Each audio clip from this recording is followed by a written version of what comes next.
Hey guys, Danny here. I've got another drone video for you today. This is a GPS drone which was sent to me from GearBest for review. You'll find the link for it down below. It's basically a clone of the MJX Bugs 5W. The app is pretty much exactly the same and the design of the drone itself is pretty much the same also. There's probably some very minor differences. You could probably call this a rebrand or a clone, whatever you want to call it. I'm not exactly sure of all the details. This drone is capable of recording in full HD.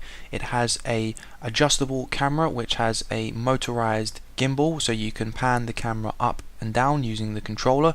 It's also Wi-Fi, so you can connect to it using your smartphone and get real-time image transmission, and you can also control some features on the drone using your smartphone.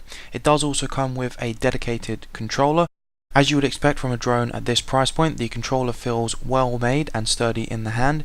It has a screen at the bottom, as you can see, which shows some telemetry information such as the distance the drone is from you, the height that it's at, and how many GPS satellites it's currently connected to.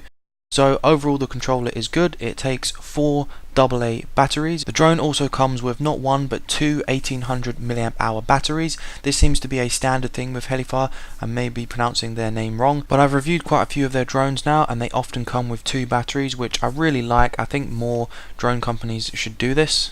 Several other parts are included, such as this phone holder which clicks onto the back of the controller. We have a screwdriver and a tool to remove the props, and of course 4 extra props just in case.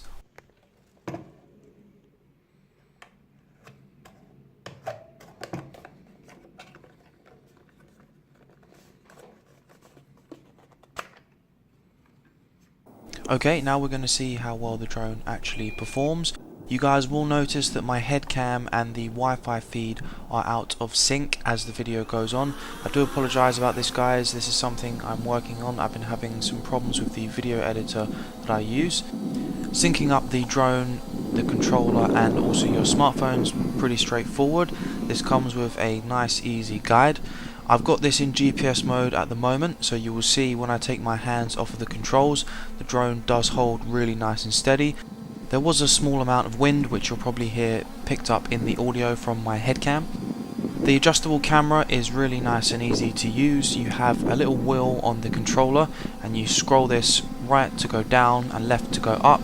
The mechanism looks nice and smooth and it's not very jittery, so there is some rubber stabilization on this mount that the camera's on, so it does seem to help with some of the shake, but of course it's not a full stabilized gimbal that you'd get on more expensive drones, so you will still have some shake in the camera. Here I'm just going up pretty high to see what the feed is like. You can see the telemetry data on the Wi-Fi feed screen. You've got your height, the distance that the drone's from you. You also get an indication of the battery life left in the drone and also your controller, and you also get a signal bar and several options and features that you can access. The app itself I found very good. I didn't have any issues with the app. It's, as I said, pretty much the same as the MJX Bugs 5W, so it's tried and tested and worked really well for me here. The Wi-Fi feed was faring pretty good in general, but when I got over 100 meters, generally it started to become a little bit choppy. I did get a fair bit further than that, but it became unreliable once I got to about 100 meters.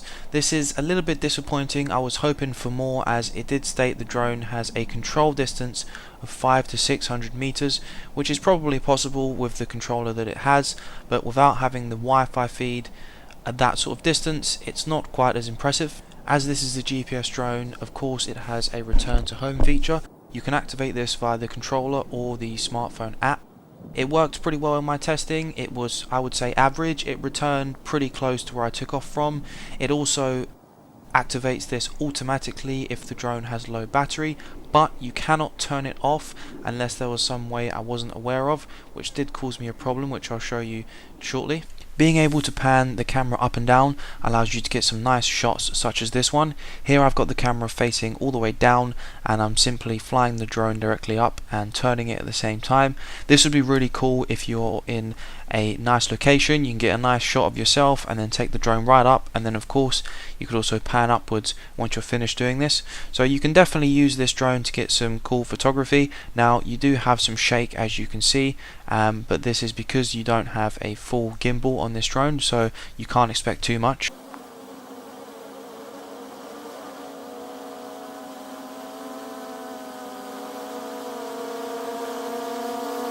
There is a follow me function which you can see me testing here. This is pretty standard for most GPS drones nowadays.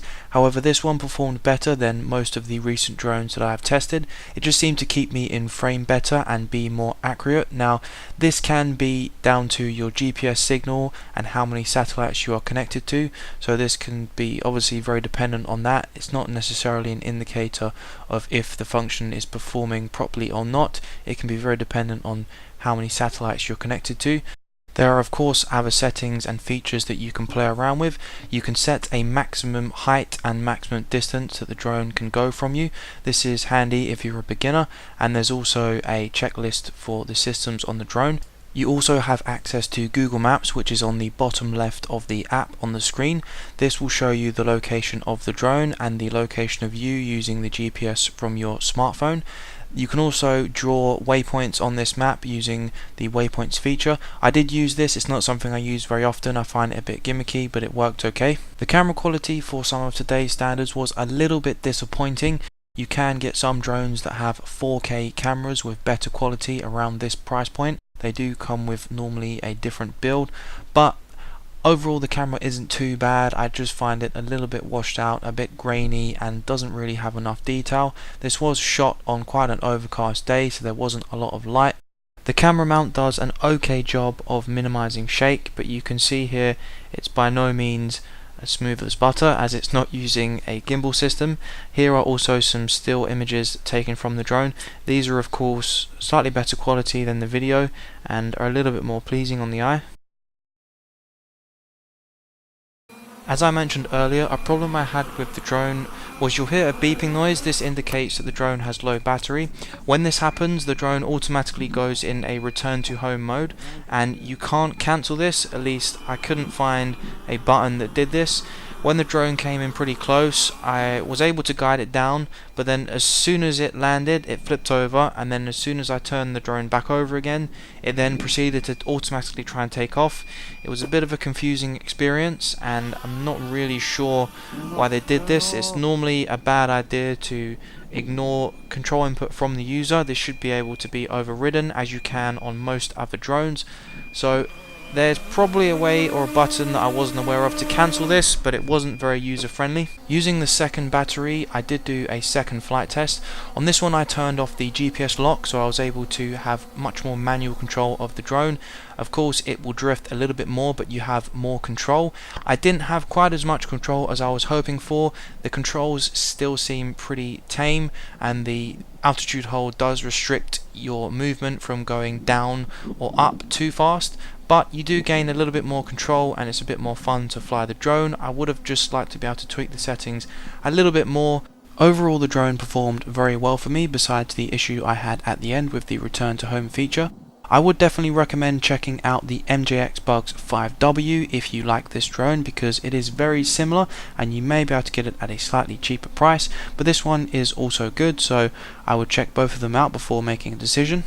Anyway guys, I really hoped you enjoyed the video. If you'd like to pick up this drone, you can find a link down in the description. I hope the video was helpful to you. If you'd like to leave a comment, please do. If you like the video, please give it a thumbs up, and if you're new to the channel, please consider subscribing for more videos like this one, and of course I will see you in the next one.